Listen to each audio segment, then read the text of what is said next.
One, two, three. Okay, looks like we're good.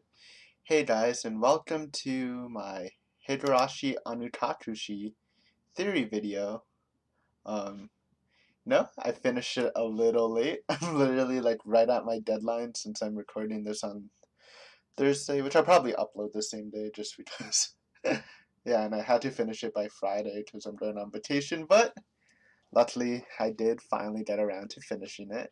A lot of it was my fault because I was kind of procrastinating a bit, watching too much movies and running out of time, but it's all good. And if you are new to this channel or haven't seen any of my other videos, hey, my name's Aiden. I usually record visual novel read-throughs and stuff, so if you are interested in watching my Onikakushi full blind read-through, it is on my channel, and I also have a review for the novel, like not talking about theories, but just like how it is as a novel itself. But yeah, so welcome all to it.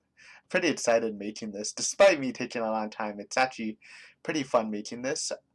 I do not, since this is my first time recording via a Google document, maybe I should do this. Hey, that looks better. Actually, make it even better.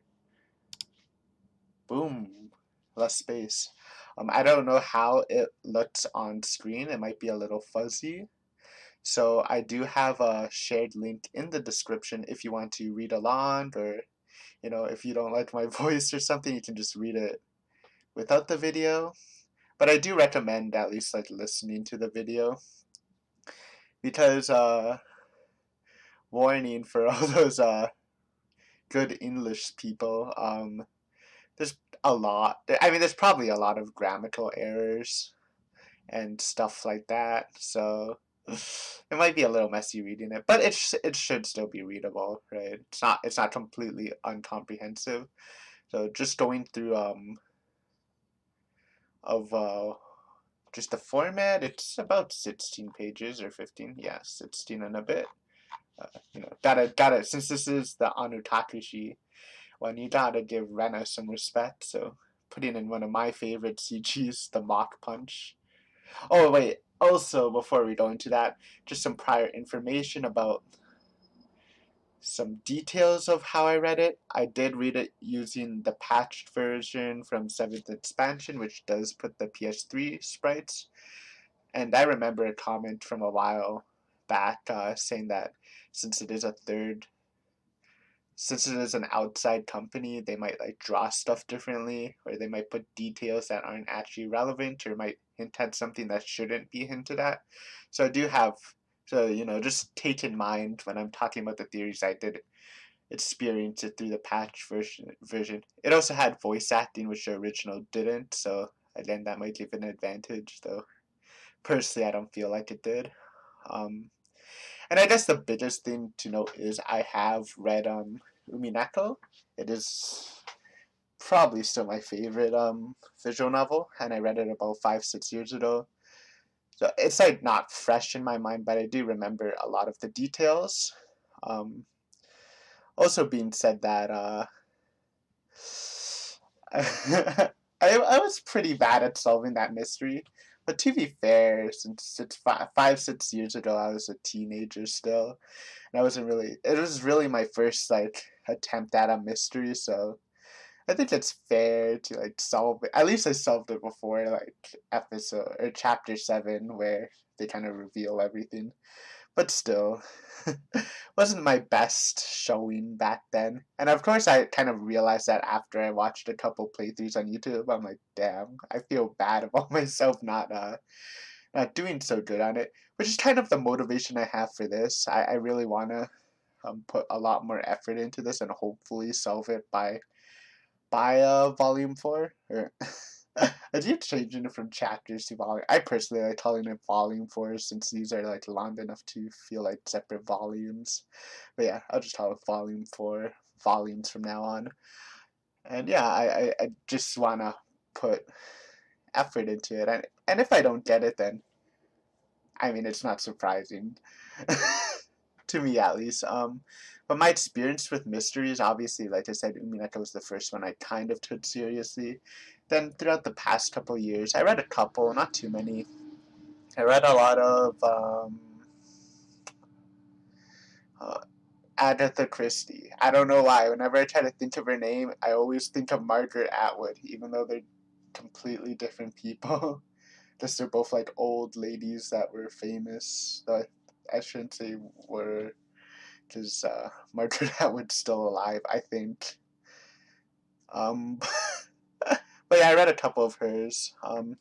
Surprisingly, I have the I forgot what it's called, but the one that the at least setting for Umineko is vaguely based upon, but I've never actually read it.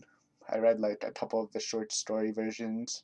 And let's just say my success ratio for solving it's probably close to like 40-60, maybe like 30-70.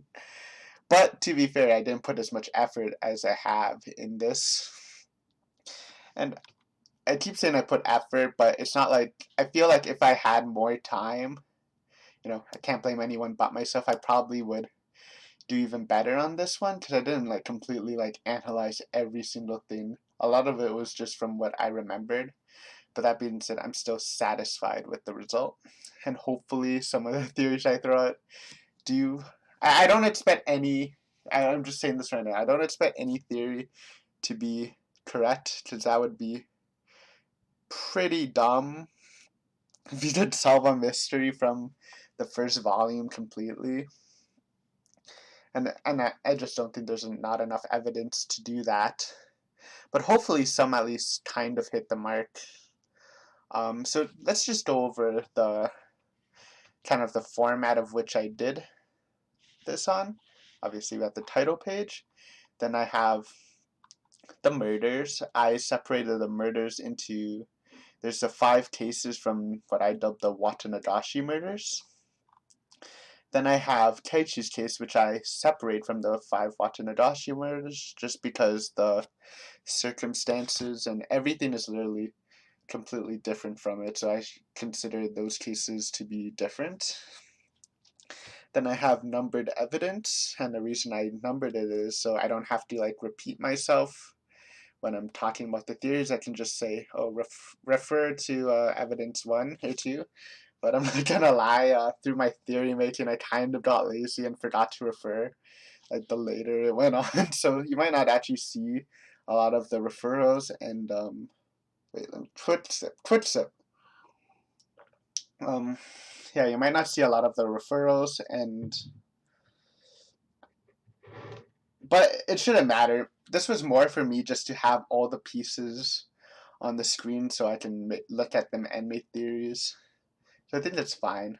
That's how I'll read out them, or at least summarize them. I have about, a couple pages. 41, I think, right? And a lot of them I could have even made better since a lot of them are like big blocks and I can probably split them into 2 or 3 for more numbers, but it's alright. Then I have theories, which I kind of separated in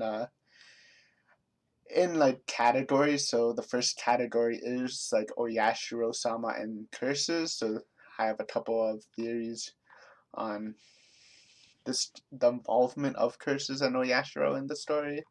Then I have the villagers theories, Oishi theories, and finally the mysterious group, which is basically which isn't actually an established group. It's kind of I'm theorizing there is a 4th group from those 3, and some some additional theories that I didn't really want to go too hard on because they're kind of ridiculous, but I'm sure there are evidence, and it'd be funny if they were since they're so out there. But yeah, so let's start with the evidence. As you can see, I'm pretty much unscripting this like all my videos. I just find myself more comfortable for it since I hate reading off a script.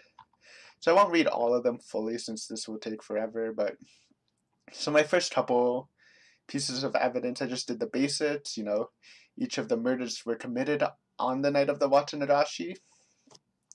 Now I say that, but I don't know if it's exactly the night, but I know it's like the full 24 hours of the Watanagashi festival. I think there might be a case with case two. I can't remember exactly, like the people who fell off. Actually, I should go through the cases. What am I talking about? I just assumed you would know.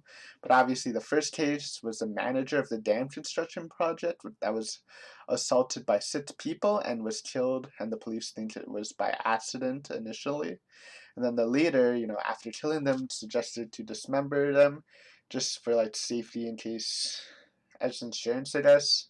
So nobody has like power over another. But one of them gave up, and the 4 of them got caught while one escaped, and he was still missing to this day. But they do think that the arm he took was thrown into the dam, and obviously it is known that the dam project was protested by the majority of the villagers because if it was completed, it would literally destroy the village and flood all the shrines and stuff.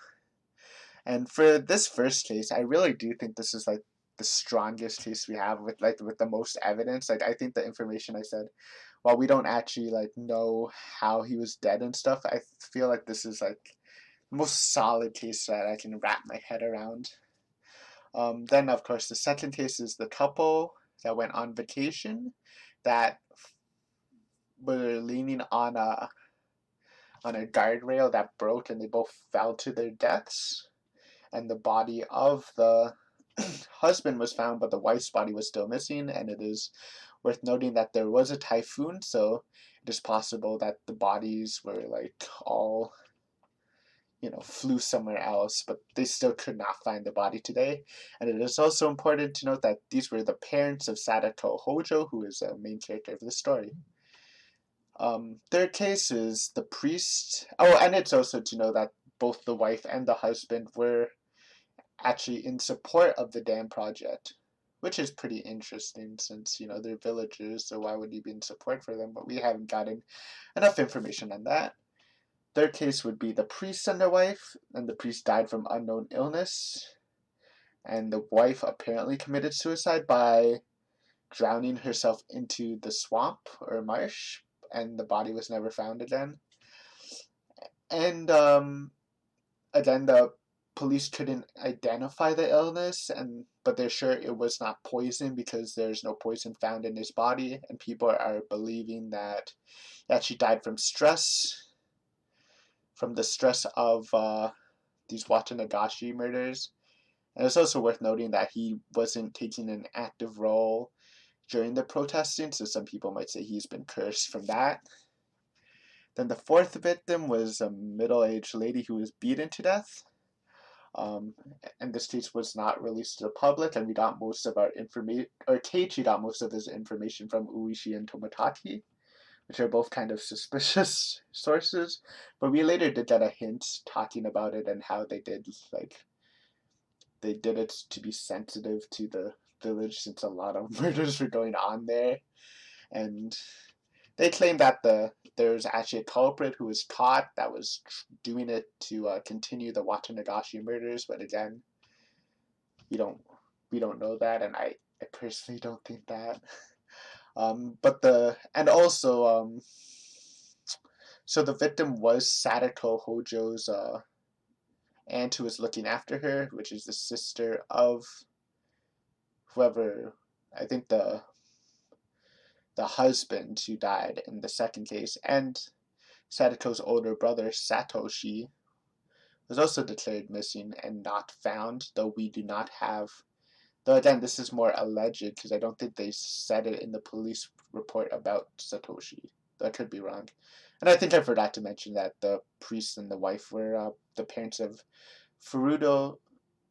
Is it Furudo? It's not Furudo. It's Furud Rika. I was about to say Erica. But Furud Rika, which is, of course, the other little kid in the group and main character of the story.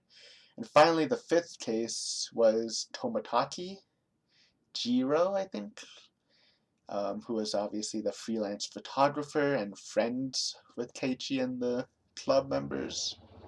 Sorry about all the trains. Guess it's a busy afternoon. I swear, the trains just pick up whenever I record. It's like they know it, and they just want to get into the audio. There, he got some attention, trains. But yeah, there's Tomotaki, who who died by suicide from scratching out his throat, which is obviously very odd. And important part to note that the body was found by Oishi, and the police assumed that he was attacked by a group of people from his wounds, and that he was holding a wooden plank or stick, don't remember exactly, as a defense weapon. But when they analyzed it, they noticed that there was no indication that it actually made contact with any other person, which is interesting. Um, but yeah, and if obviously we see a clear pattern that these were all done on the night or on the day of the Watanabe festival, and they all end with a person dead somehow and a person missing. I think I forgot to mention, fifth case, his friend Takano was the blonde lady, was also declared missing. So that's some clear indications of that. Yeah, I said each case is different in execution, but the end result is the same. And then we have Keiichi's case, which is the main story. Obviously, his case was that he eventually died in the hospital by scratching out his throat, and when they investigated what was happening, um, this is largely going off of the police report on the end, because I really, really feel like this is solid evidence, and there's a lot of iffy thing from Keiichi's point of view. So taking Keiichi's story from an outside point of view is, I think, the most reliable source. But yeah, it was reported he was stressed out for the past couple of days and was seen swinging a metal bat very aggressively. And obviously, the police visited his house, where they found Mion and Rena beaten to death from a blunt object. Presumably, I think they made the connection to the metal bat. Obviously, blood was everywhere, and it was a very violent death. They also noticed that the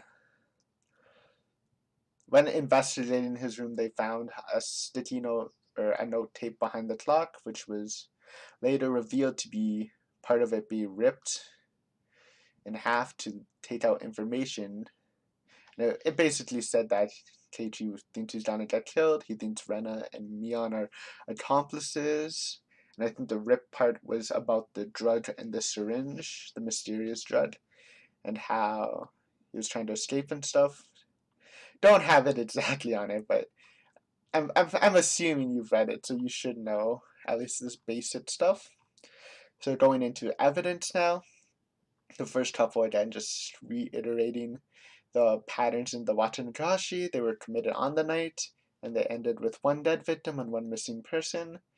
For case 1, 2, I put 3 and 4 in brackets because I don't exactly remember. I'm pretty sure 4 did not visit the festival, but I think 3 died before the festival happened, though I could be wrong about that.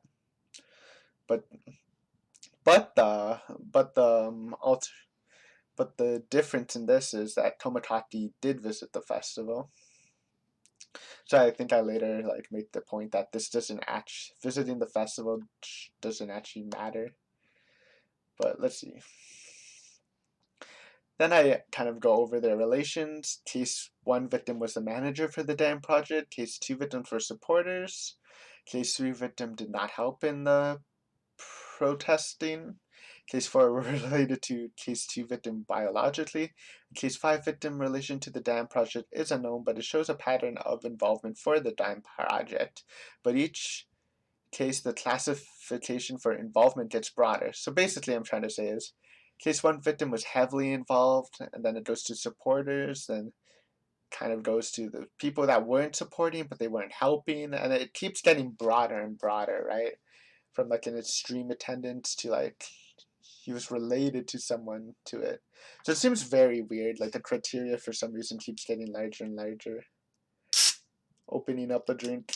No, gotta hydrate with some Canada Dry. And for my evidence 5, I said case 2, 3, 4 were related by blood to a member of the club member, and Tomotaki was really close friends. We've seen that. So there is relation to the club heavily, but case one victim, as far as we know, is they don't have too much relation, except that allegedly Mion and the dam manager were arguing. But again, that's actually kind of a weak connection compared to the other four. Then there's the secondary curse, the metal back curse that Rena, Satoshi, and Keiichi did, where they assumedly assaulted someone with the metal bat. 7, this is just Rena and Mion. Whenever Keiichi asked them about it, they pretended not to know about it. Number 8 is just talking about how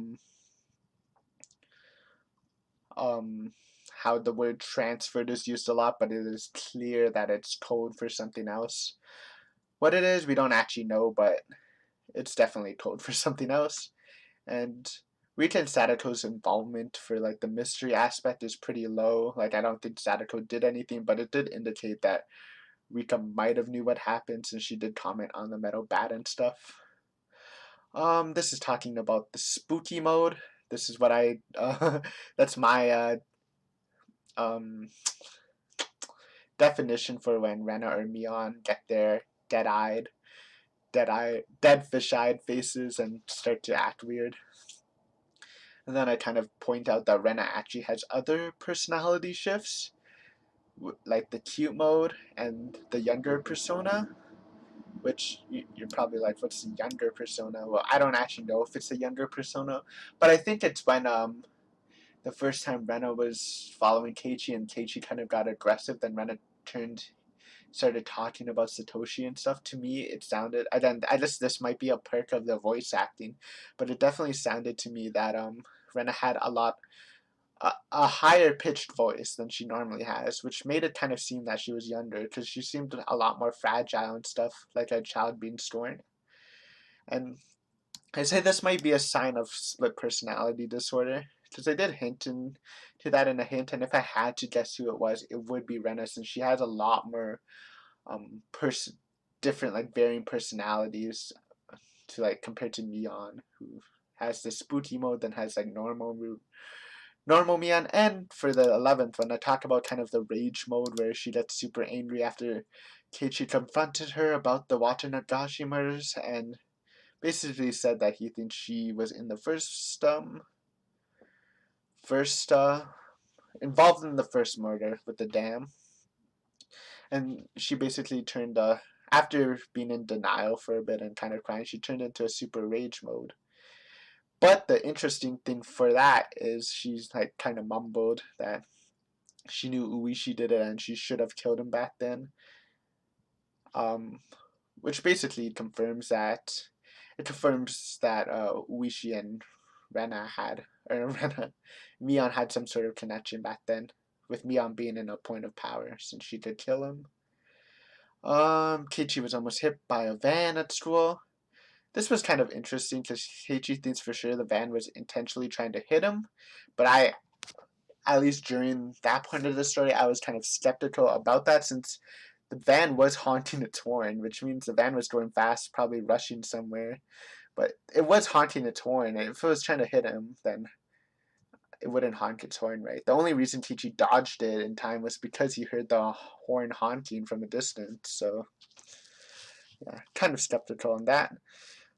This is a pretty big one, where Keiichi was given mochi by Rena, and they gave him the task to guess who did it. And when he was eating them, he choked on a sewing needle planted in one, and he threw the rest of the mochi on the wall and the needle in the garbage. Excuse me. Obviously, this is a very big sign, because this is the real first sign of aggression, presumably by like Rena and Mion. Like, they were kind of verbally abusing him, but not like this outright aggression. And of course, during the encounter, before he actually choked in it, I call it alternative mode. I forgot when I changed it to spooky mode in the evidence, but I do. they were kind of in their spooky mode and like making veiled threats. But in my opinion, to be fair, like we've seen Rena's spooky mode, and to me the dialogue really did not feel like spooky mode at all. It actually felt like normal and Ren and Mion talking, but Keiichi was just interpreting it weird. And I said he was really high stressed at the time, so like I theorized that maybe Keiichi was just overreacting because I do state that Ren and Mion, when in spooky mode, they do keep their mannerisms, but it felt really, really close to normal ones that it didn't really feel like a threat. I don't know. This might be me overanalyzing. And when the police should searched Keiichi's house, they could not find the sewing needle, and I think there was a note that said sewing needle or something on the fridge. Is it real or not?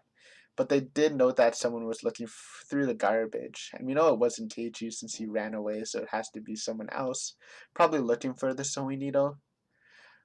But I say this, but this does not actually prove that the sewing needle existed, because it could have been someone who knew about Keiichi talking about the sewing needle and was like looking for it to hide evidence, but it doesn't mean they actually found it or not. Like this could be a delusion by Keiichi, since I was talking about him being super high stress, and this was just a result of the stress. But yeah, just saying that. And it is also confirmed that Tomotaki was using a fake name and fake occupation, which is very suspicious, and it should and trusting Tomotaki should not be you should not trust him fully. But the good thing is, the main thing that Tomotaki actually gave us was some early information about the murders, but we actually got like real information by looking at the newspapers and the police reports and the hints. So luckily we didn't have too much information given by him that could steer our perspective, since we got like the real information. Next ones are kind of about Oishi. We talked about how he made contact with Satoshi and how Satoshi started acting that way, acting like the same way Keiichi was after making contact with Oishi. And I'm talking about the metal bat curse. I didn't really know what to call it, but it's how the three people assaulted people with metal bats. Though we don't know how Satoshi. If Satoshi did it, but I think he did. There's a fact that Oishi was like very certain that it was a village conspiracy when he first met Keiichi, but then he randomly said it was actually a curse when talking about Rena on the phone for no reason, which is super suspicious. And I think this is the really big turning point I had on Oishi would be 19, where where um where Keiichi was telling Oishi about the sewing needle incident and like left to look for it, but and then he couldn't find it, so he told Oishi about that. And Oishi was super dismissive. He was like, "Oh, that's too bad." Like for a guy that spent the last like 5 years trying to solve this conspiracy thing, the fact that he had his hands almost on a piece of evidence that would be super important to have to solving the case. The fact that he was just like, "Oh, it doesn't matter. It's okay. We'll get him next time." It was so bad in my eyes. It completely flipped my view of Oishi 100%. I was like, "Oh, this guy is not trustworthy at all." I think that's so damning. Oh, and number 20 is Keiichi's interaction with Mion, especially specifically when they were talking about the mochi. I again, this kind of like disproves the sewing needle thing again, because Mion kind of admits that she did pull a trick with the mochi, but she never directly says it's about the sewing needle, and then Keiichi kind of freaks out and says, "It's not a joke, it's not a joke," and Mion's like seems really confused and stuff. So it makes me believe, anyways, when reading this, that Mion might have like did like some sort of childish prank, like maybe like make one of the mochi spicy or whatever. But Keiichi just never actually got to that childish prank because he got like the sewing needle one first and threw the rest on the wall and in the garbage. So he couldn't actually so he doesn't actually know about the thing Mion did. And this could be like, yeah, basically, I don't know. It makes me think the sewing needle thing's not real for some reason. And Miana and Keiichi are talking about two different things in this conversation, I think. But yeah. But if you don't believe that, then it's at least Mian admitting that she did pull the prank. And I think I said that it either shows that they're talking about something else or Mian's kind of a sick individual. Also, the fact that Mian gets mad from the statements that Keiichi made, because she doesn't actually like disprove the idea that she was involved with the first case. Kind of soft proves that she was involved. And by soft proved, I mean it's not hard evidence, but it's basically saying that she was involved with the first case. 22, I'm just talking about how the dam might be important since Tomotaki was always taking pictures there and Rena was always there.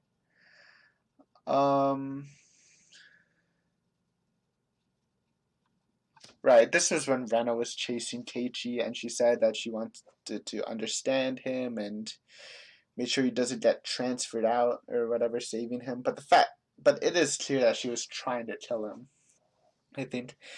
So this kind of proves that transferring actually isn't the act of killing someone.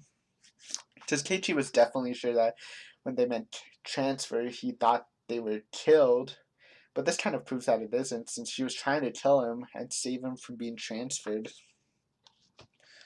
Keiichi escaped Rena and then was attacked by two men who thought were villagers, but that gave us a time skip after he was knocked out and he awoke with Rena. And it leaves an important time gap of what kind of happened between that.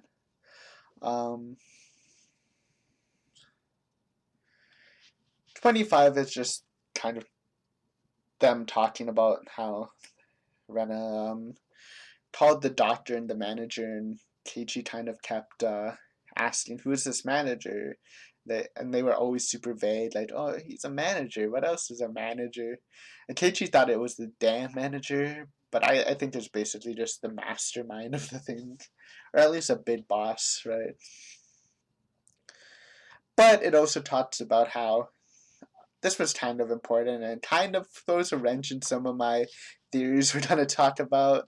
But it also states that the manager will be happy that Keiichi found an interest in baseball, which could be interpreted that he may be behind the Meadowback curse.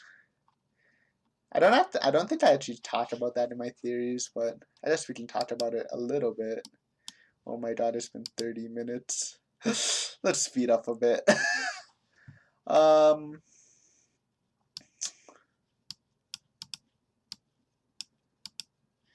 This is talking about how they tried to inject Keiichi, but there was then another blank space, and when he woke up, he found Miana and Rena beaten to death. But this kind of say that this blank space can also mean that Keiichi didn't kill him, but someone else did, and Keiichi just woke up, but it's kind of unlikely. And it could be possible that Keiichi actually did get injected with the drug, and that's why he ripped his throat out. There's also the possibility that Keiichi was injected when he was knocked out by the two men. We don't actually know what happened to the two men. It seems really weird that they would just choke him out and leave him there. Could be that Keiichi actually killed them or Rena killed them. And it's also possible that they injected him with the drug, so he was already infected before that, and that's why he did all that crazy stuff before Rena and Mian could inject him. It also shows that he did have some sort of time loss and he couldn't remember it, since Rena claims that he actually walked back home with her instead of Rena dragging her. Yeah, I kind of made a note that when Mian and Rena were trying to inject them, they seemed even more weirder than their normal spooky modes. But I don't know exactly. It's the scene where Chi told the children before the Higurashi festival not to interact with any reporters, which kind of shows that the village does have a very secretive nature, and they're already kind of implanting that in the kids at a young age. This is basically just saying that that Rena and Mion at least knew like where Keiichi was at most times, that they knew he went out for lunch with Oishi without actually being there. But at the same time, that they didn't get complete information about that because Mion was surprised about what Keiichi knew, and she shouldn't be if she knew the exact conversations Oishi and Keiichi had.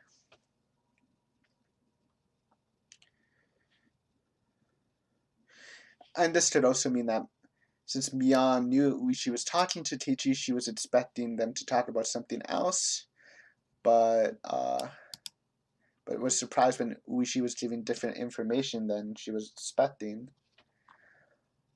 Kind of make a little jab that Oishi was going off script that the manager gave.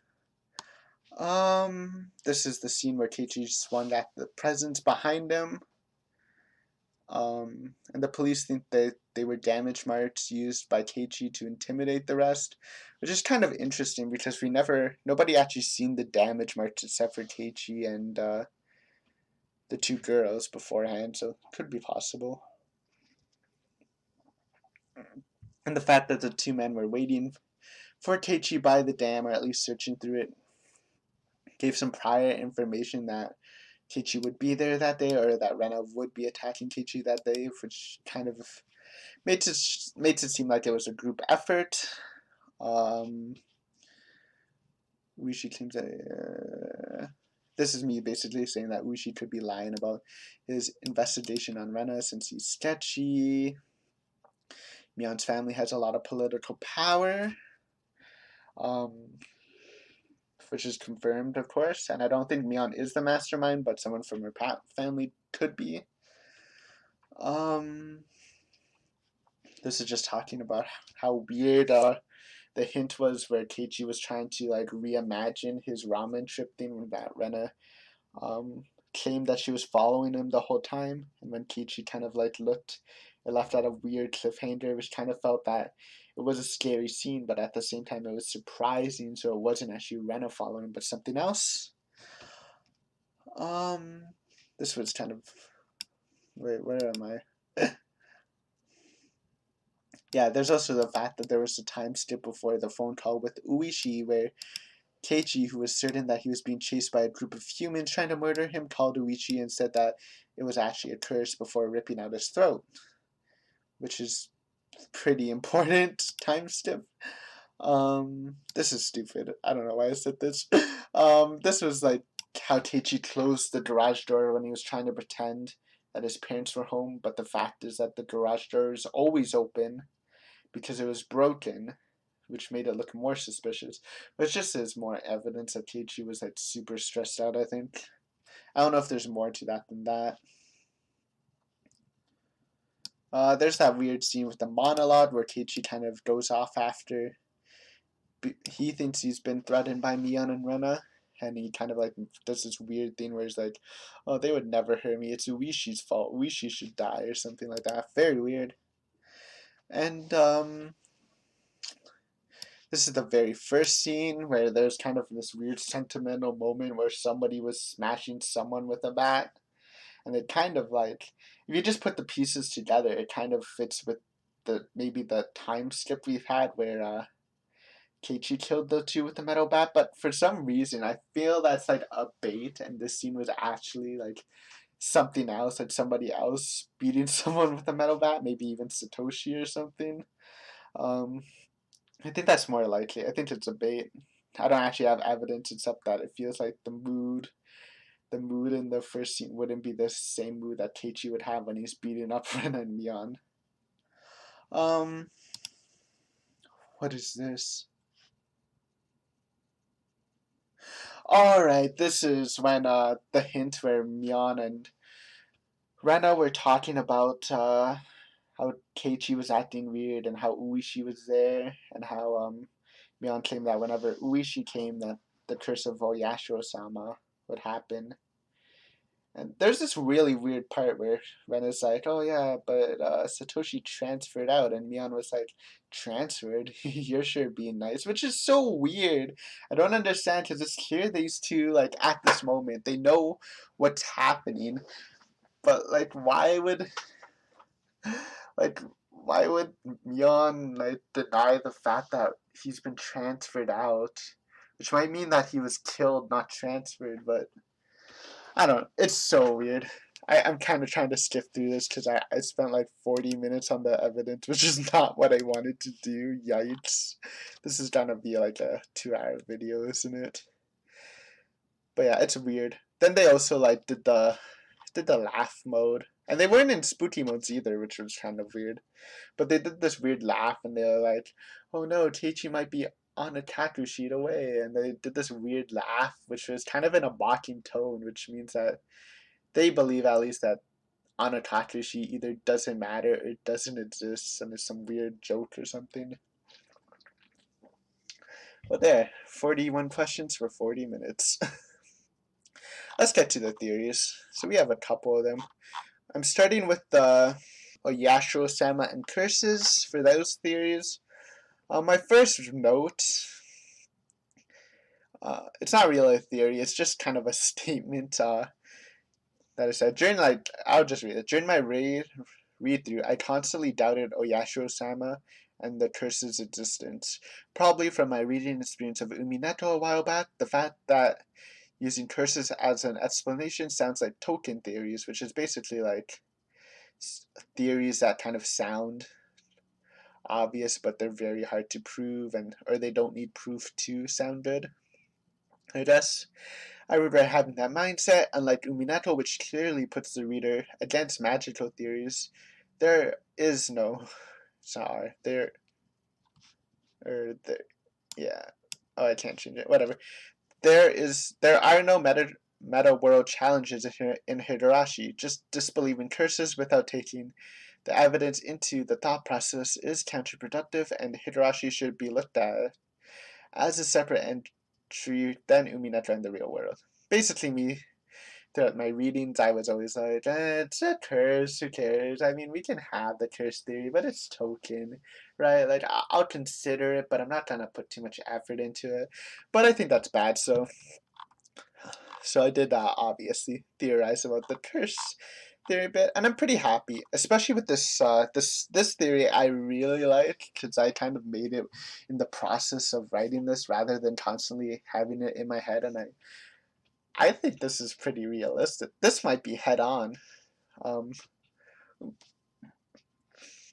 See, now I'm burping because I'm drinking ginger ale. Unlucky, I guess. So this one is, I'll just read it out. It is a fact that since long ago, at least when Oishi's grandmother was alive, Hinamizawa was considered land protected by the deity Oyashiro-sama and coexisted with the ogres. It implies that the villagers in present time continue to honor the traditions from the past. This can explain some of the villagers' secretive personalities, if there is a cult residing within the residents, or if they are all in it. If there is some sort of cult or group of people acting with the intention of honoring Hinamizawa's past, then this could be considered a curse from Oyashiro-sama's influence. While this does not mean that Oyashiro-sama is an entity with a will of its own, I would consider the villagers committing these crimes cursed from the laws and stories made around Oyashiro-sama in the past. So if you don't know what this means, basically what I'm saying is Oyashiro-sama does not exist. Its existence is just the belief from the villagers that it exists just as a deity within the villagers' head.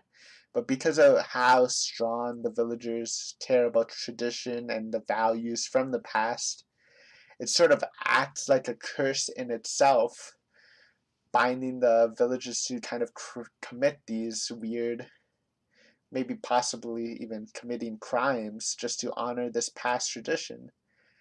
So I really like this because it's a Oyashiro-sama curse theory, but it's not actually like magical at all. This like ideally, I'd put this into my final theory, which I didn't make a big final theory, but I'd use this for the Yashiro side, that it isn't some living entity like manipulating all these people. It's just the idea of Oyashiro-sama that is cursing these people to commit their acts. So I was proud of that. I like that theory. It's probably one of my favorite theory from my Oyashiro-sama group. But we still have some more. I'm just gonna read these and kind of laugh at how bad the grammar is. If I want to theorize that Oyashiro-sama is an entity committing these crimes with a will of its own, there's evidence throughout the novel that can make it believable. Looking at the Watanagashi murders alone, there's a clear connection that each of the victims that were killed were threatening the village via the dam construction. Reference 4. I do believe there are multiple parties that committed the murders, so even if you exclude case 4 and 5, which have very weak connections to the dam construction project, cases 1, 2, 3 are strongly related enough to make it believable that they are cursed. There's also the fact that we don't have complete information on the Watanagashi murders, and it is possible to find information in the future about case 4 and 5 to tie a connection for them to be harmful to the village.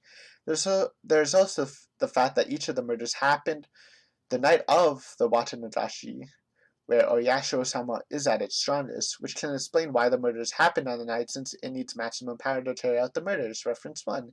There's a two-sided argument about if the murders correspond with the victim's attendance to the festival, but I think that's ultimately irrelevant, since going to the festival does not directly correspond to the fact that they are a threat to the village. Reference 3. Finally, there's the fact that the victims all died in different ways, which become hard to connect together besides the idea of a curse, especially the priest who died from illness, which is especially hard to theorize around since the police ruled out poison.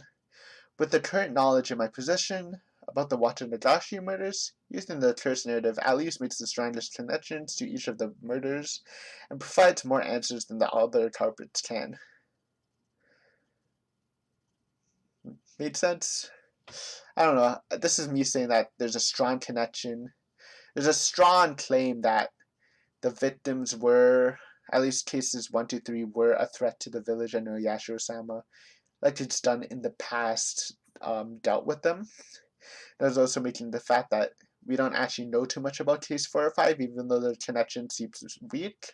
It is possible in the future to find a greater connection to them to make them threats to the village, especially with Toмотaki, since he's a very mysterious individual. I also said that I don't know if this is a good argument, that the reason they happened on the night of the Watanagashi is because Oyashiro-sama was at full power and he would not be able to do like do his things in the real world without this kind of boost in power through the celebration of the festival. I talked about the argument about the victims' attendance to the festival, but ultimately I don't see how the attendance to the Watanagashi festival would excuse the fact that they are a danger to the village, so I don't think that actually has any bearing on this theory, and I think a really strong thing for this theory would be how the victims all died. They all died in completely different ways, some which are really hard to imagine were committed by humans, especially the illness thing. Like, how was he killed by that? And they're all very mysterious. So, I don't know. It's hard for me to imagine a group of people carrying out all those different kinds of murders. And I do think that if we are linking all these murders together, the use of a curse is probably the most solid narrative we currently have. I think. Okay, next one. In regards to KGTs, I have more trouble believing in the curse theory personally, but yet again, it does feel more cleanly than some of the other culprit theories. The biggest piece of evidence that supports the curse theory, in my opinion, is Rena and Mion's spooky mode, reference 9. The sudden shift in both of the characters' personalities, despite keeping their core mannerisms, is alarming. I continuously stated throughout my read-through that this state was caused by some sort of brainwashing. but that theory is almost as baseless and unrealistic as the curse theory. In fact, there's probably more evidence for the personalities being changed via being controlled by Oyashiro-sama over brainwashing. There's also the fact that Mion and Rena constantly knew what/where Keiichi was without being there, presumably. And if I use the idea that Oyashiro can feed them information, since it's been proved that Oyashiro can move outside the village via case 2, this can be a satisfying explanation on how Keiichi was being tracked, reference 31. Also, Keiichi's mental state could be a sign that Oyashiro-sama is trying to take control of his mind, as seen in evidence 39. This could be the case of when Keiichi was trying to recreate his ramen shop trip, and when he turned around to see if Rena was following him, the hint ended and he was in disbelief. This could indicate that Keiichi saw Oyashiro-sama rather than the expected Rena, reference 36. Finally, there's a scene where Keiichi could feel a presence behind him in his doorway, and where he swung his bat wildly, but the presence would not go away, reference 32. He also stated that the presence was surprised/scared when Keiichi swung his bat, which might be because Oyashiro-sama was not expecting Keiichi to notice it. I think this one's pretty self-explanatory. I don't think I need to go in detail with that.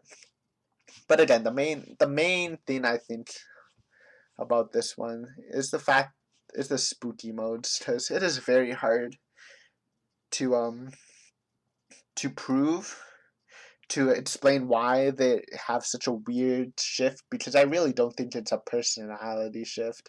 It just seems way too odd for it. And honestly, like, a lot of the theories are like, I'm saying, oh, they were brainwashed by the culprit, but it's so unrealistic. Like, I don't know, when I was reading through it, I was like using that over the curse one, but they're both ridiculous. But I think there is just more evidence that that a curse is the one brainwashing them than just some guy brainwashing. If that makes any sense. I don't know. I feel like it's a pretty it's a weird explanation, but it's kind of more true, or at least more evidence towards that. Yeah. I did. If you have any questions, of course, you can ask me stuff. Some minor things. Also for Keiichi's case and the spooky girls modes, this can relate to my second point where the villagers were being groomed into this mode via the curse of tradition. This would be a good fusion of brainwashing and the curse, and cursed, if this theory is correct. God, I should have known drink ginger ale. I'm getting so burpy. Good thing I have water next to me. This is me saying, if you combine my first theory where Oyashiro-sama isn't a entity with a will, but just an idea that's kind of controlling the people, then this would actually be a pretty good way to take the brainwashing thing. Like, maybe the instructors are brainwashing people, not because they want to, but they're basically imprinting this Oyashiro-sama's like will from the olden times. But yeah, I think it's a pretty good fusion. I think this is something to look out for. This and the first theory I make. Moving on, anyways. There's also the secondary metal bat curse, but there's not a lot of evidence that supports this, besides the mimicking of behavior, which is an odd occurrence to be fair, and like the shift in personalities, it is extremely hard to find an explanation without further information. So yeah, those are my Oyashiro-sama theories. And it's good to note that while I do have a lot of theories, there probably will be contradictory to like the other groups, because I'm not trying, again, I don't expect all of these to be right. I'm just kind of throwing them out there, hoping some of them hit. But next we will be talking about the villagers of Hinamizawa and cults. In the upcoming theories, I will be exploring the idea that the people in Hinamizawa are the culprits themselves, whether it was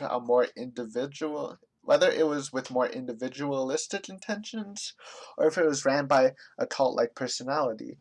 There is plenty of evidence of the story that indicates the villagers were at least somewhat involved in the cases. Now, this first theory I am so confident in. I I don't know why I'm so confident in this one, but if I had to choose any theories, throughout the story, I would choose this one. So, put on your, I don't know, listen intently on this one, because if I had to choose a highlight from this video, I really think this one is pretty true. And hopefully it is true. It probably isn't, honestly, but let's just read it. I firmly believe that if nothing else, the villagers were involved with the Case 1's murder. It has the clearest motive for why the murder was committed, since Hina Mizawa was literally on the brink of destruction in the project what literally on the brink of destruction in the project if the project would have continued.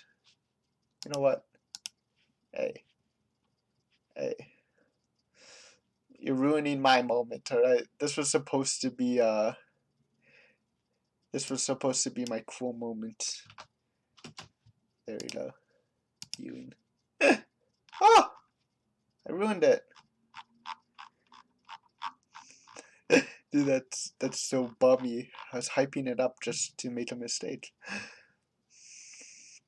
Okay, let's start over. I firmly believe that, if nothing else, the villagers were involved with Case 1's murder. It has the clearest motive for why the murder was committed, since Hina Mizawa was literally on the brink of destruction if the project would have continued. It has also been confirmed that there was a defense force led by Kiboyashi, which was an active protest group that would take stronger methods of protesting, or / more aggressive methods of protesting. It is also confirmed that Mion took an active role in the group, who is a person of interest from herself and Oishi. The newspaper clipping the hints indicated that when the group of assailants assaulted the victim, it was stated that they were originally trying to intimidate the victim rather than killing him. Putting the fact that the defense force was aggressively protesting the dam project, it seems believable that the group of members were trying to scare the victim into canceling the dam, and ended in accidentally killing him. There's also the incident where Keiichi confronted Mion about his theory, and she was involved in the Case 1, and she never actually denied this point in her response, reference 11.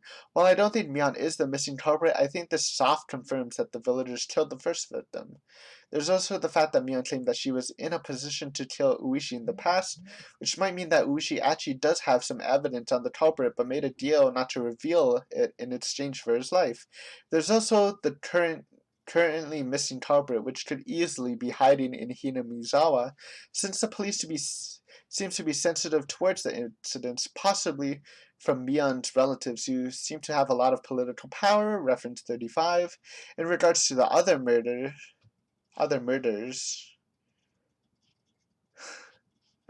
whatever, the other murders, wait, I got lost. In regards to the other murders, I believe that it was either committed by individuals within the defense force that is abusing the first murder, but more realistically, I believe that the murders were committed as an attempt to hide the first murder and take the spotlight off of it. They chose the victims based on their support for the dam project, and as the years went on, they had to broaden the criteria since they were running out of victims. Doing this would camouflage it from the world, and it would seem like a string of curses rather than murders. While there is no evidence on how they committed the murders, I think the motive I wrote is strong enough for now. I think the strongest part to take away from it is the villagers killed the damn project manager. I think this is so clear. If I had to choose anything that I was 100% believing, I 100% believe that they killed the damn project manager. Even though that kind of goes against my Oyasho-sama theory, like I said, I'm so confident in this. There's so much confirmation. Like I said, the confirmation that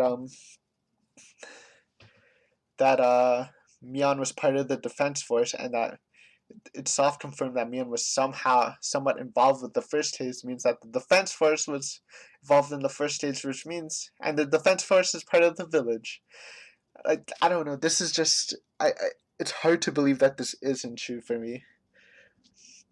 And it made sense, right? The damn project defense force, whatever, was seen aggressively arguing with people, and it's completely believable to me that since they were running out of time, they probably tried to threaten the damn project manager, but ended up killing him after being like too aggressive or some sort of accident happened. Like that seems so believable to me. I don't know. I feel like this has to be true. It also kind of ties how Oishi, the Oishi themes.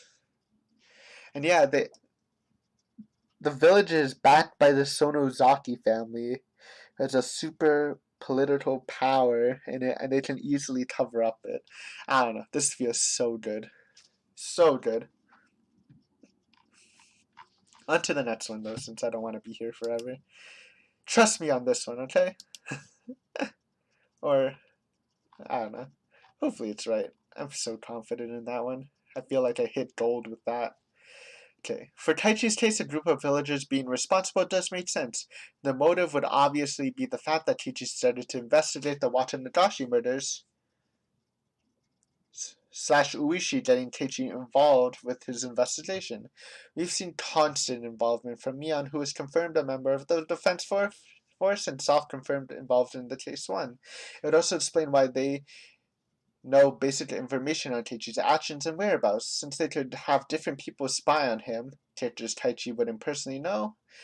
It also explains why they knew he was with Oishi, but did not know exactly what they were talking about since they could not get close enough without being suspicious.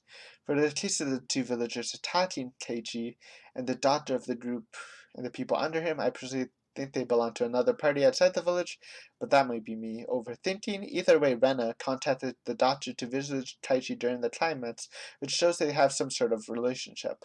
Besides these points, there's a very obvious fact that Rena and Mian have tried to kill Taichi, Rena directly, while Mian just tried to inject him.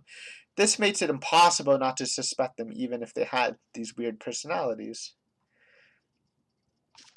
It just makes it easier to believe that the villagers were involved in it, since they have like a huge number of people. Taichi's literally surrounded by them.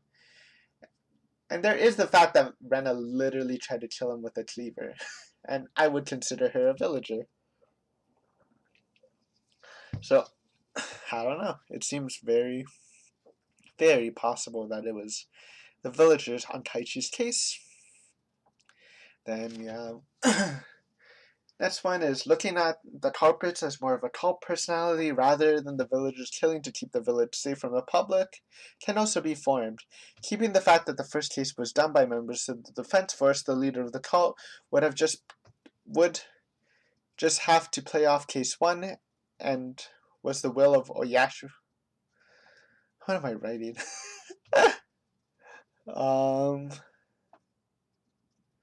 The leader of the cult would just have to play off case 1 and basically tell the people that it was the will of Oyashiro-sama and therefore manipulate them. It would also better explain the spooky modes of characters, since to me it seems more like brainwashing rather than like play acting, I guess. Other than that, most elements from the previous theory would work here. It's worked the same here, except for the motivation. It can also be said that the leader of the cult probably would be the manager or someone with a lot of power in the village, aka someone from the Sonozaki family. Yeah, I don't know. It's basically taking the previous theory but making it more culty. Like it's not protecting the village, but like someone's using the very first accident from the dam project into like, oh, this was Oyashiro-sama's will. We should follow this will. Follow me. I'm the voice of Oyashiro-sama. Kind of like that stuff. Horribly written as per usual.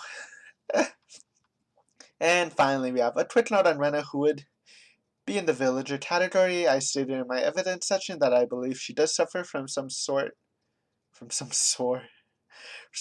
split personality disorder, reference 10. If she is infected with this, it might be easier to manipulate her violent personality into a spooky one. Despite being Rena's root, I guess the fact that this was the first novel in the series does not allow the root's heron to get flushed out as much as I want to. Hopefully there's more for near in the future, but to be clear, I don't think she actually plays that big of a part in the mystery aspect of the story. Yeah, I stated that in evidence. But I was just saying that Despite this being a route, we didn't get too much information, and that's largely because this is the first novel. Um, and in the first novel, they never want to give you too much information, because that would, again, ruin the story a bit. But I really don't think she's too big of a part in the mystery. I think she's just kind of a pawn at most, and she's not some sort of higher up or whatever. And analyzing her character, it might solve some stuff, but it won't actually affect the mystery too much. That's the villagers. Next we have Oishi, the sketchy detective.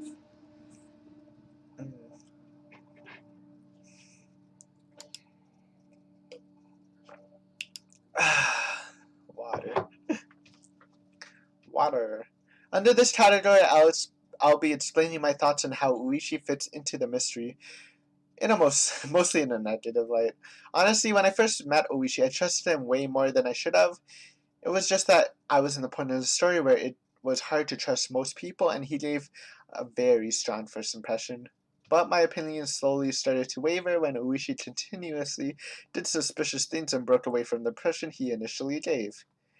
In regards to the Watanabe murders, as I stated previously on the sheet, it's soft confirmed that Oishi has some sort of connection to the Case 1 incident. This is shown when Mion soft confirms herself as being in the Case 1 and claiming that Oishi was the one who gave Keiichi the information and she would have killed him when she had the chance. I also theorized that Hina Mizawa may have made a deal with Oishi, gaining his silence by sparing his life, but this idea can be expanded on in many ways.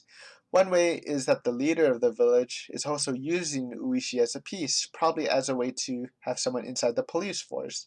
This could be the reason why the police force was having trouble connecting the murders or finding any evidence, because Oishi was a traitor and prevented the police from properly conducting a full investigation. Obviously, the fact that in multiple hints it shows Oishi being passionate about solving the mystery and taking an active role may contradict this point, but honestly it doesn't affect it at all since I'm claiming he was deceiving his fellow officers. Plus it seems he is generally well liked by his colleagues, so it may be easier to trick them. Also, there's the fact that Oishi was the person to discover Tomotachi's body, and since he was alone on discovery, to the time when backup was called, he had plenty of time to interfere with the crime scene. This means that it might be hard to completely have faith with Tomotachi's autopsy. Also, since we don't have complete information on the other cases, I believe that it is possible that Oishi could have interfered with them too. There's also the fact that Keiichi had potential evidence in the form of the sewing needle embedded in his mochi. When he told Oishi that he couldn't find it, Oishi simply brushed it off easier than you would expect, especially since it would be vital evidence in finding the culprit, reference 9. In fact, he aided the culprit. In fact, maybe he aided the culprit in Case 1 as part of his deal with Hinamizawa and helped hide him from the police. A lot of this was mentioned in the hint, but this is basically saying that instead of them having sort of a small deal about keeping secrets for saving his life, the leader of Hinamizawa, or at least the cult personality, is actually using Oishi to kind of, distract the police or get information, which made sense, right? This would make sense why the police can't connect anything because Uishi is messing everything up. It also talked about how Uishi found Tomotachi's body, which means he could have interfered with that too. And while I believe Tomotachi's autopsy to be I truthfully believe the autopsy person is conducting it professionally.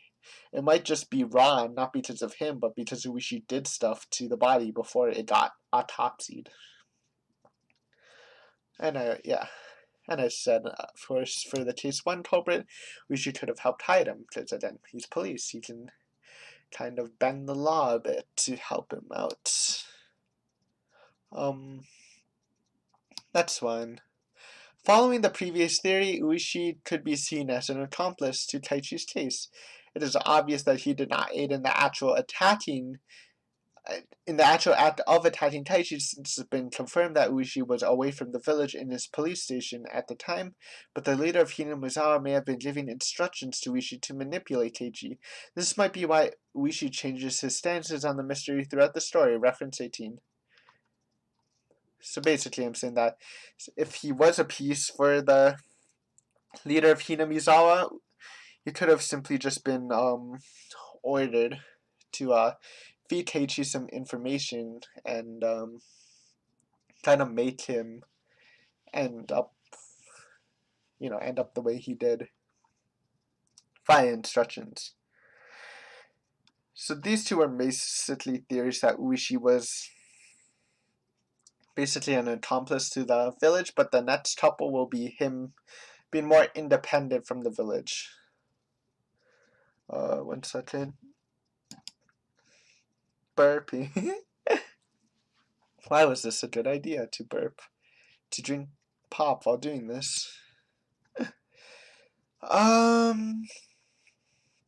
Yeah, we're here. Another theory that makes Oishi more independent would be him committing the murders from case 2 and onwards. He would abuse the fact that case 1 is shrouded in mystery and kill with a similar pattern to hide himself from suspicion. In this case, the people involved with the original murder would probably know it was Oishi, but would be unable to do anything since he has the threat of revealing the village secret.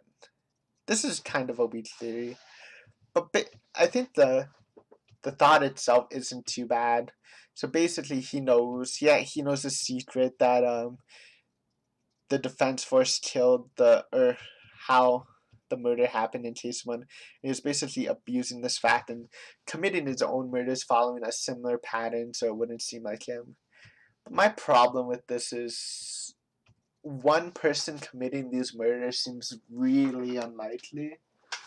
I mean, with Tomotaki, it seems a little more likely since he could have just manufactured the wounds that the people think that were there because multiple people attacked him. But I don't know, it's just hard for me to believe that one person was able to do all this. Yeah, but I put that there because it is a possibility. And obviously he can reveal the secret, but I think the villagers would just kill him at that point. Alright, this next theory I think is the most, is my personal, I have a favorite theory from each category. First one was the curse as an idea, or Oyashiro-sama as an idea manifested. 2 was their villagers doing the first one, and this is my theory for Oishi. It's a little weaker than the villagers committing case 1, kind of because it's more theorizing than evidence-based, though I do see a lot of references, so maybe I'm even wrong about this. But yeah. Sorry. I'm reaching my limit.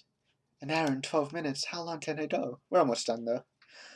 Personally, my favorite Oishi theory would combine the first theory of Oishi acting under the orders of the village, but deviates from time to time for his own personal motives. I've referenced this before in another category, but we know that Mion was aware of Teichi interacting with Oishi, but seemed surprised when Teichi confronted her with information she did not expect him to have. This would mean that Oishi was instructed to feed Teichi certain bits of information, but intentionally gave up more than he was supposed to. Reference 20.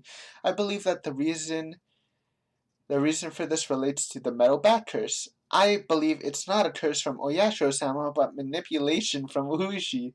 While I do not know how he actually accomplished this, there's a clear established connection between 3 people who were inflicted with this curse. It has been confirmed that Oishi worked with both Satoshi and Teichi before they died, or disappeared. It was also stated by child personality Rena, reference 10, that he was acting and doing the exact same thing as Teichi, same things as Satoshi before he transferred out. And Mion claimed that he was staring people when he was practicing his swing. If Oishi was working with Satoshi, he should have noticed that Teichi was acting eerily similar to Satoshi. If he cared about Teichi at all, or even valued him as a piece to solve the mystery, he should have at least warned him or tried to prevent Teichi from meeting a similar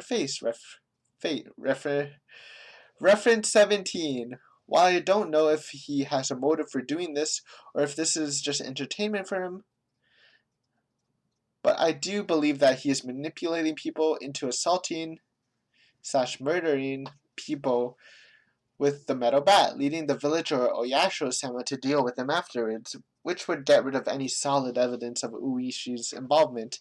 In regards to the Rena situation, the only information source Keiichi had was Oishi, which really shouldn't be trusted. I can easily see Oishi interacting with younger Rena and manipulated her into the assault, and used the same methods for Satoshi and Keiichi, reference 34. This would make it so Oishi was never involved in the act of committing murder, but was manipulating people to get involved with the incidents. So this big brain theory is basically my explanation for the metal bat curse, because again, I just feel it's weird that Oyasho-sama, if he was cursing people, why would he make such a weird specific curse involving a metal baseball bat? Like, I don't think a deity, an ancient deity, would do such a weird specific curse. So I always had the idea that it was man-made.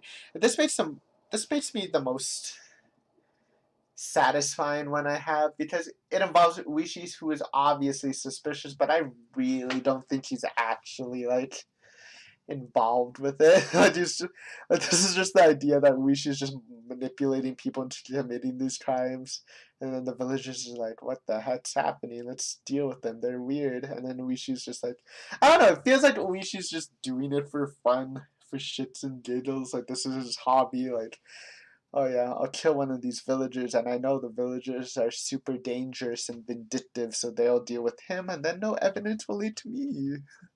Haha.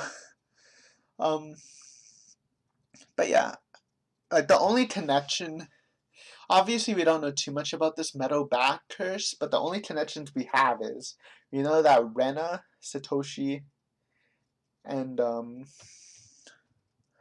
Keiichi did it, and we all know that they're, I guess, kind of friends. I mean, obviously Satoshi doesn't know Keiichi, but Rena's friends, I assume friends with both of them from before.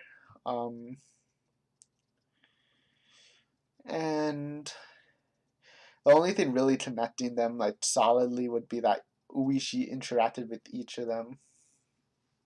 And of course, there's the thing that we don't actually know Satoshi assaulted someone with a metal bat, but we can make the inference. Like, come on.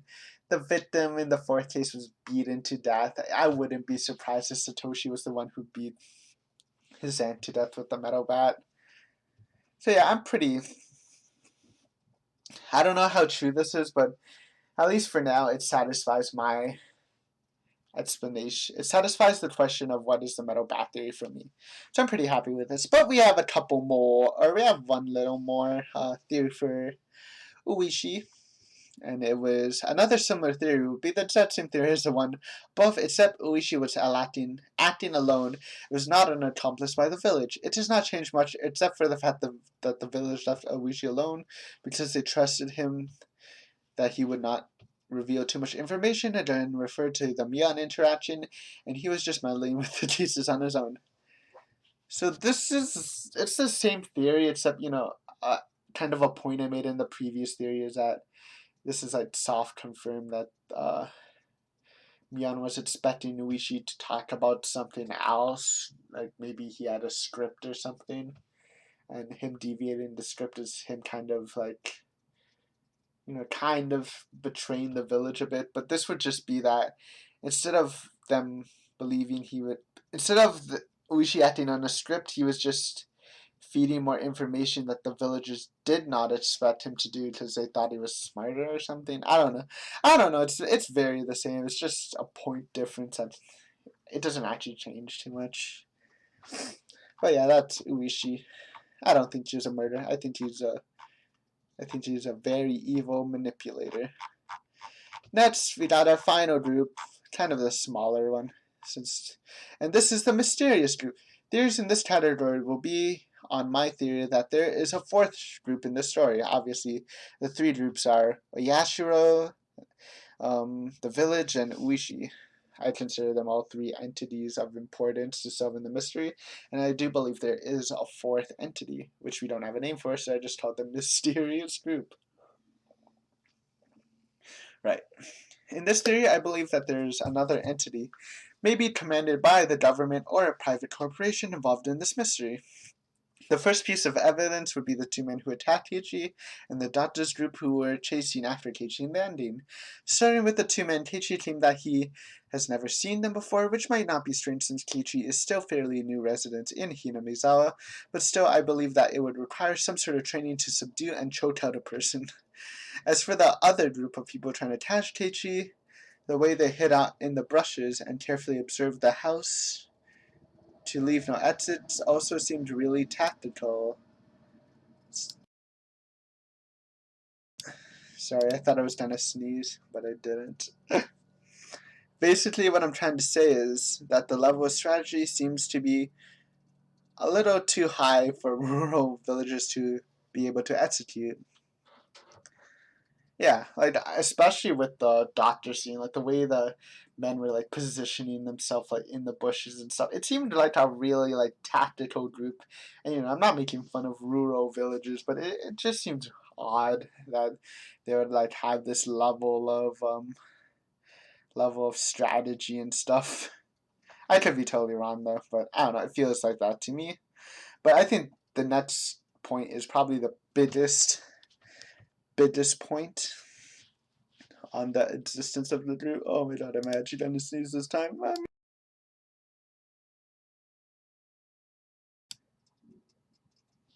I didn't sneeze. I hate when they do that. It's like you're gonna sneeze, but you're not going to.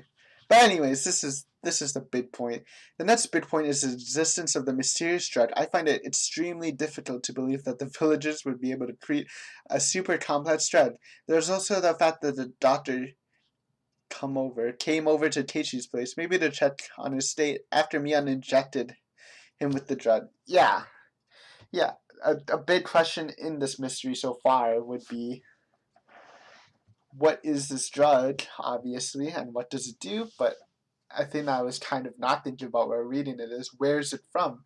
Does this rural village have like a science team working on this stuff?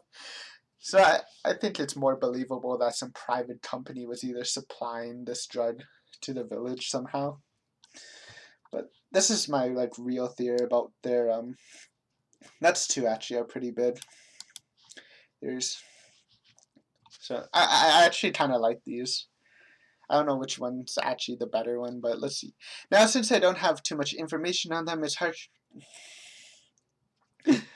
to create theories around them, but I do have a couple. First, it is clear that they are in some sort of a relationship. That was a burp. Oh my god. I'm dying. Just a couple pages to go. I'm sorry. This is terrible. Most of my videos are terrible, so if you're not new to this channel, you know this kind of stuff happens. But hey, it's good enough, right? Anyway, let's start again. Now, since I don't have too much information on them, it's hard to create theories around them, but I do have a couple.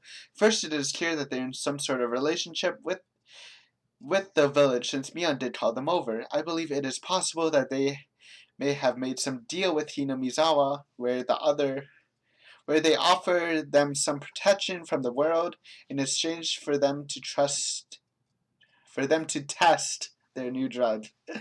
And then, starting with the villagers committing the Ch.1 murder, they would have struck a deal with the group, and the next cases were the result of testing the drug. This can kind of be proven through Ch.3 victim, where he died from an unknown illness, and there's no suspicious foreign substance found in his body, which is similar to Teichi and Tomotaki, who was also suspected to be injected with something, but no evidence was ever found in the autopsy. So this is basically saying that the mysterious group maybe found out about the dam project thing and, kind of use some leverage saying, hey, the police, they won't find out anything. We'll try to keep it quiet, but in exchange, we have this new drug we want to test out. Mind us doing it. And I kind of go into what I actually think the drug does in the next one, which I actually think might be a very big possibility. I probably should have been highlighting these. It's alright. I believe the drug probably is not made to kill people, since it seems a little silly to create a new one when so many others exist. This might be the reason why spooky mode exists, and it's actually kind of the more solid answers to that than the previous theories. Maybe Tomotaki and Teichi could feel their personalities changing and committed suicide in response to that. I like this theory. We're trying to think why spooky mode exists. Curse? Sure. Brainwashing? Sure. Through like the village, culting kids at a young age, or having these extreme ideas since the villagers are super are not resistant. I don't know the word I'm trying to say. Are not resistant to like kind of superstitions and old tales and stuff. But this seems pretty good too. They're testing some sort of brainwashing drug, and they're basically injecting people with it, and maybe like Miyana and Ren are test subjects, and they're like successful, I guess, because the drug's working perfectly, and they can control their actions when they're in spooky mode. Though obviously it's not fully finished, because we've seen like Rena go into like her child mode in like the middle of it or whatever.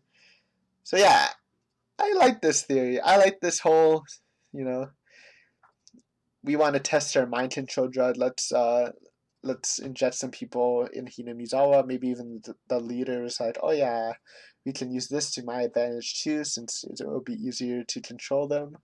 So I like this theory. I don't know how realistic it is, but hey, mysterious group. This might be right. This is probably combine these two, and this is probably the theory to look for in this group. Not that there's a lot of substance to anything in here, because we don't have enough evidence. What's next? Also, the company could have originally struck a deal with the Sonozakis to test their drugs, since they're the big dogs in Hinamizawa. Sure. I mean, that's just a fact, a theory fact. I don't know. Doesn't really affect too much, except to say that the Sonozakis are the leaders, or someone from the family is. Oh, don't look at those. Finally, I did think that Tomotaki is a part of the group, mainly because he was suspicious, and he knew a lot of information for an outsider, but mainly because of those dot tates. But I don't know why he was told if he was part of those groups. Yeah, if you watch my read through the whole time, I was like, yo, Tomotaki, why do you have those dot tates? They're so suspicious. I mean, I don't know, maybe people use dot tates as for style, especially in anime where there's a lot of unique styles, but I don't know, it seemed weird to me. Yeah, and I don't know why he would be killed. Maybe he was going rogue, maybe he became friends with the group and he's like, hey, I don't want to do this anymore, and they dealt with him. I don't know, just, throw Tomotaki in there, since I didn't really mention him too much in this. But these are my main theories. I don't know, just to summarize. I love this theory about the. Wait, is this? No, that's not even it. But I love that theory too. I love the theory of Oishi, or not Oishi, Oyashiro-sama being not an entity, but I guess an entity made by the villagers through like traditions and stuff, and that's the curse. I think that's very smart. I love that the villagers were involved in Ch.1 murder. I still think that's the strongest one. They have to be, dude. They have to. Oishi wouldn't do it. That makes 0 sense. The mysterious group, maybe they're like, hey, this damn project's happening. Maybe you can deal with this somehow. But I don't know. Maybe they killed it, and then they went to the private company to shut down the dam project as a plea or something. That might be it. I don't know.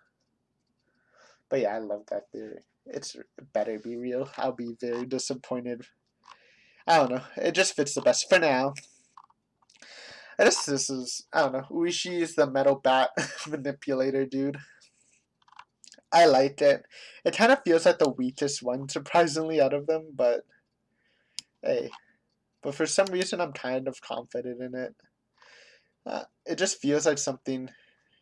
For me, it fits like Uishi's kind of a side part in the whole mystery rather than being like a main entity in it. And the mysterious group, I don't know. We don't have. They're a group that we really don't have too much information. They might not even exist. This is just a theory group. But if they do exist, this seems very possible. But again, just from what we've seen, we haven't seen too much.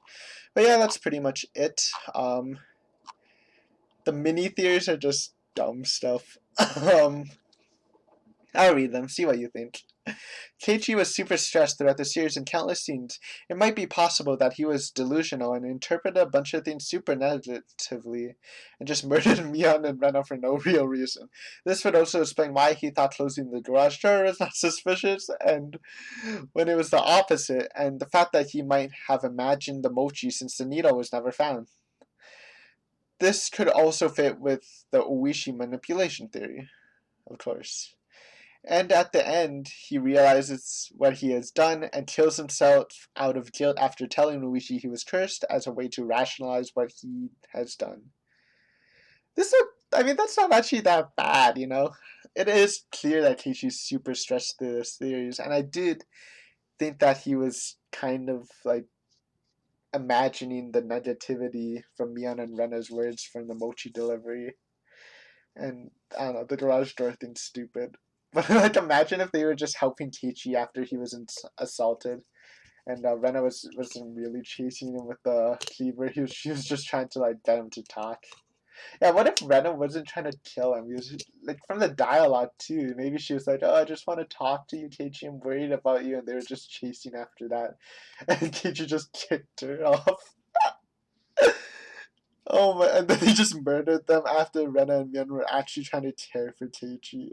That's kind of sad too, but it's actually not that bad of a theory. That's why I wrote it, because it's semi-realistic. And again, this doesn't disprove other stuff, right? Especially with the Watanagashi murders, since it doesn't have anything to do with it. This could literally be some sort of Wishi manipulation stuff happening. I don't know. And again, the end result where he kills himself, and he's like, tells Oishi it's a curse because he can't explain why he would kill them otherwise. Like, maybe he was running and he realized no one's following him because he was just imagining it all. Oh my god. That'd be pretty crazy. It'd be kind of silly, but I like this theory. I'm kind of proud with it. Next ones are a little sillier. That's two. This story is a simulation, and Keiichi was just talking to NPCs. The moment when Keiichi felt that presence behind him in the doorway, it was someone from the outside world trying to make contact with him. The mysterious group is really the development team trying to fix the error by resetting Keiichi. This has zero evidence, but this this theory is like an example of using evidence, but like severely like skewing them to match your own perspective. Because this is no real evidence, but at the same time, I'm actually using evidence, but I'm just interpreting them in a super weird way. Um, yeah, I don't know. I feel like this story wouldn't be as good, as well acclaimed as it is if that was the one. Oh, but my next one though, another simulation theory, but it's kind of about the plot of KNK5, which is Kara no Coyote 5, which is a movie from the Kara no Coyote series, where the villagers are just clones of themselves, and the mysterious group are running multiple scenarios. In all of the next games or novels, the characters will just be new clones. So what I'm trying to say is, so I don't know, maybe they have captured all the villagers and they're keeping them somewhere. Then they kind of clone them and they're running simulations that like with the clones, so it's basically Keiichi killing clones, and then after that's done, they kind of scrap it and create new clones for the next game. I'm sorry, it's stupid. I don't know why. Uh, I feel like is that less realistic than this? than the previous theory. I don't know. It's a little sillier, I think. But can you disprove it, huh? Can you disprove that they're not clones? I don't know the next series, but but I think they're gonna be the same characters that Luminetto. There's no explanation about them being board games. This is can't prove that they're not clones. Checkmate, kiddos. But yeah. And of course my final theory. The I said the villagers killed the dam manager. I was wrong. That was the second best theory. This is the final theory that is 100% accurate. My truly golden piece of evidence. Final theory. Sadako is best girl. Actually the best character in the novel. Evidence? Just read the novel. Like, what? How can you not think Sadako is the best, at least the best female character from the group of friends? Like, who's better? Rika? Think Rika has the personality that Sadako has? Nope. Rena's pretty good. I think I really like Rena's personality, but nope. Mion, I really just started liking Mion near the end of the novel. I don't know. I just if you've seen my read through, you know I'm a Sadako stan. I think I hope we get more of her because we really didn't get a lot of her near the end, but that's okay. It also means that Sadako didn't get harmed in the process. Hopefully that will never happen. But yeah, Sadako is best. What's the best scene with Sadako? I don't know. Maybe her first scene gave a really strong impression with the I forgot what it was. Oh yeah, the broccoli and cauliflower scene. Oh my god, that's a classic scene right there, dude. No, I'll reference that for it. That is such a good scene. Where Mion was testing Sadako on her knowledge of what is broccoli and cauliflower. That's what they call a banger, dude. That's proof that Sadako is the best character. Anyway, we had a little silly fun at the end, but hopefully you enjoyed the theory videos. It did take kind of a lot of time to do, even though there's like not a million, a couple grammatical errors, but hopefully you enjoyed it. Again, this is also for me too, just because I'm probably gonna this is basically when I read Watanagashi. If you've read this, you'll know that I'll have these theories in mind, and hopefully we can either confirm or deny some of them, and maybe get some new theories from it. But yeah, I'm all in all, I'm pretty happy about what I did. Again, I don't think anyone's 100% correct except for the Sadako best girl, and maybe the villagers killing the dam manager. I think those are the strongest theories, but we'll see. Hopefully you enjoy it. I know this is like, an hour and 40-minute banger, but I don't know. Pretty much, this is a visual novel channel, but it's pretty much a Hidu channel since most of my views go into the Higurashi videos. I'm not complaining. I'm embracing it. So hopefully this was satisfactory enough for you, worth the wait, and yeah, I'll see you next time on while reading Watanagashi. And if you're here for the first time, and you're just here for these spicy theories, and if you've enjoyed it, I mean, check me out in a couple months. I'll have the Watanagashi one up. And also if you've enjoyed it, feel free to sub. It I know honestly, even myself, I sometimes forget to sub to channels I like, but it kind of helps me. Obviously not financially, but morally. We're at like 14 subs while doing this, which is super good. I'm enjoying it. But when I check the YouTube studios and I see like 170 unique viewers, it's like, why aren't you subbing, buddy? But of course, I'm not pressuring you at all. It just makes me happy. If you're like, man, this guy's a decent creator, hit that sub button. But I'm not forcing you, of course. Anyways, why am I dragging this out? We've already did like a super long video. I'll see you next time. Hopefully you enjoyed it. If you're watching this the day of, then expect another video tomorrow explaining when I'm gonna read Watch Nagashi and my other scheduling stuff. So bye. Had fun, yeah, bye. Bye, Rena, Mod Punch. Thank you, Rena. Bye. Yeah.